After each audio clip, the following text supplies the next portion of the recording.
So what 5 things do I think we can learn from round 1 of the Six Nations? Welcome to this video supported by Lifting Giants. At number 1, I think a general rule is stability rewards and change can hurt. Of course there's exceptions, but in that game Ireland against France, we saw France really struggle, particularly in attack, and they do have some new coaches, including a new attack coach. They had no shape, no flow. I think it was the worst attacking performance I've seen from France. Defence, yes, was a bit of a mess as well, but that Willemse red card certainly didn't help. And also, when France have got a bit messy in the past, no, the stability of Antoine Dupont there at 9 has got them out of trouble so many times because just individually he's so strong and quick. And Luku is, well, he's far from that unfortunately, so they couldn't get out of the mess they were in. And when you combine that with that poor shape, it was just a horror show. And then let's talk about the change we saw in the Welsh team, in the personnel. So different to the experienced team we saw in the World Cup. Warren Gatland had given them a kick chase plan in the first half and they kicked poorly and they chased even worse. Luckily Wales do have that experienced old head of Warren Gatland and he had the bravery to completely change up the game plan to a fast running offloading game and change as many of the personnel as he could, and it nearly paid off. But certainly that new team, that instability really didn't help to start with. For England, Felix Jones is a very good defence coach, but he's brand new and their organisation was miles off. Some of their individual tackles were good. There were some massive hits going in. I think Freddie Stewart absolutely destroyed somebody right at the end. Some big hits going in. But Italy, by contrast, have a very settled backline and they took full advantage of that disorganised defensive line, that new defensive system, with some amazing attacking work. Got to give full credit for the Italians there, but they took advantage of some poor alignment by England.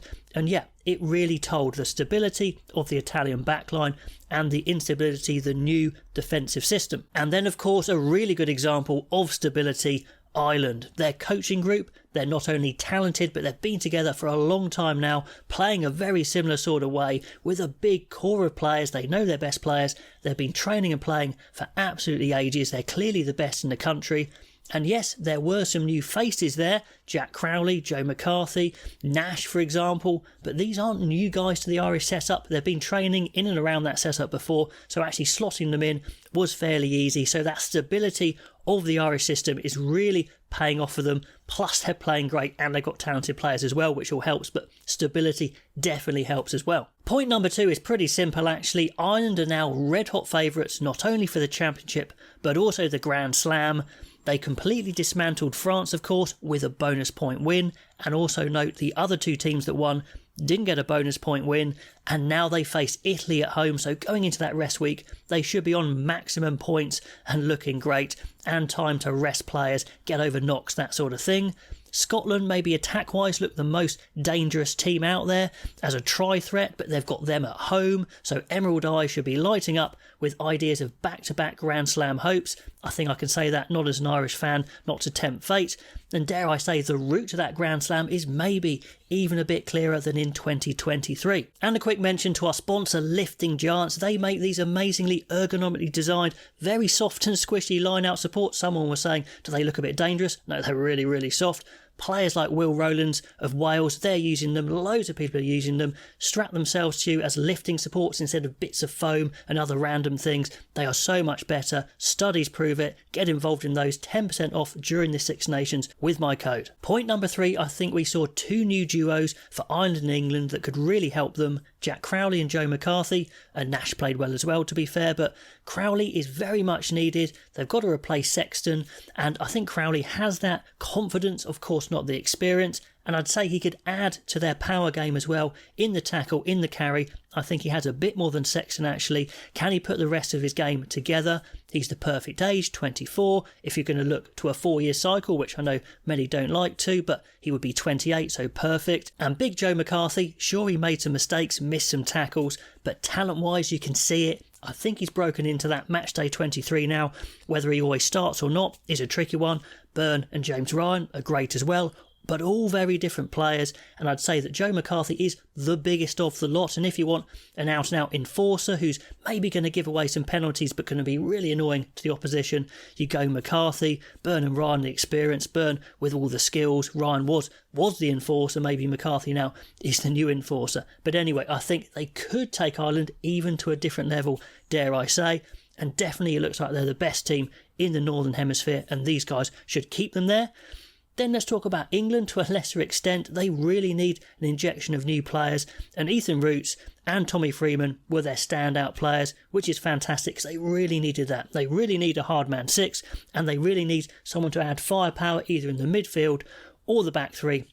And Freeman was that man. So I think that's two good duos that should improve Ireland and England. For Ireland, the production line just keeps on coming. Point 4. Scrums and mauls come to the rescue when teams are struggling. We see it again and again, and we saw two really good examples of teams that are struggling with running attack and defence and kicking, France and Wales.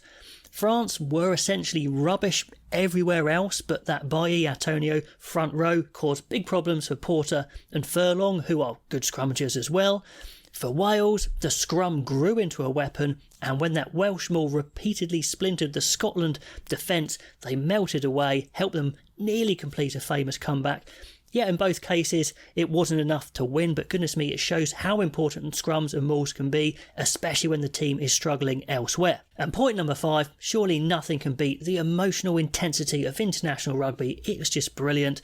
Sure, Ireland had a comprehensive win over France, and Italy got close to an historic win over England, but there was only one half of rugby that really stirred the soul, made the hair stand up on the back of your neck, and that was Wales' second half coming back from the dead. Remember, they were 27 points down with less than a half to go, and then that Botham try finally gave the Welsh crowd something to shout about, and boy, did they give it some.